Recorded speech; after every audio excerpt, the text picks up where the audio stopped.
जनक नंदनी।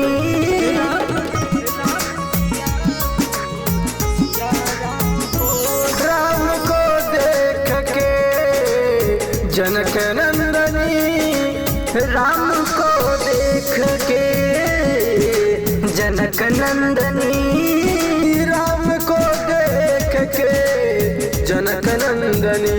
बाग में वो खड़ी की खड़ी रह गई। राम देखे सिया को, सिया राम को, राम देखे सिया को, सिया राम को। चारों अखियां लड़ी की लड़ी रह गई।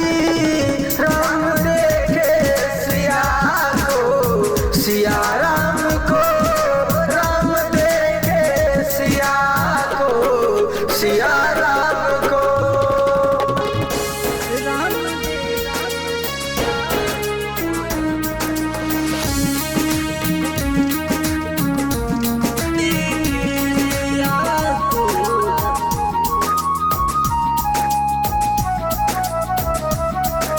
जनक नंदनी देखे सिया को, जनक नंदनी। राम को मन के मंदिर में स्थान देकर लगी सोचने मन में यह जानकी। राम को मन के मंदिर में स्थान देकर लगी सोचने मन में यह जानकी।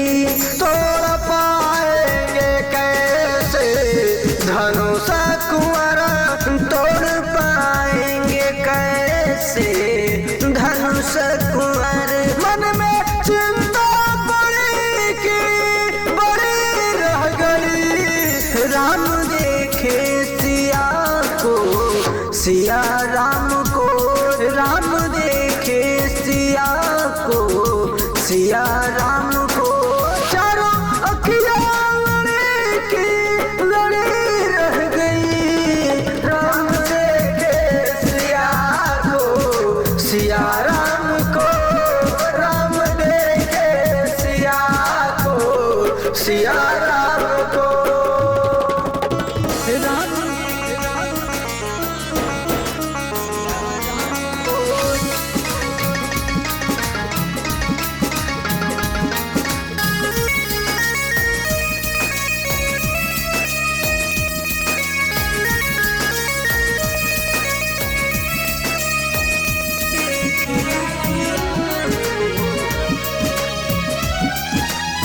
जनक नंदनी। रघुकुल रीति सदा चली आई, प्राण जाए पर बचन न जाई। राम सिया राम, सिया राम जय जय राम। राम देखे सिया को, सिया राम को, राम देखे सिया को, सिया राम को। चारों अखियां लड़ी की लड़ी रह गई। राम देखे सिया को, सिया राम को, राम देखे सिया को, सिया राम को।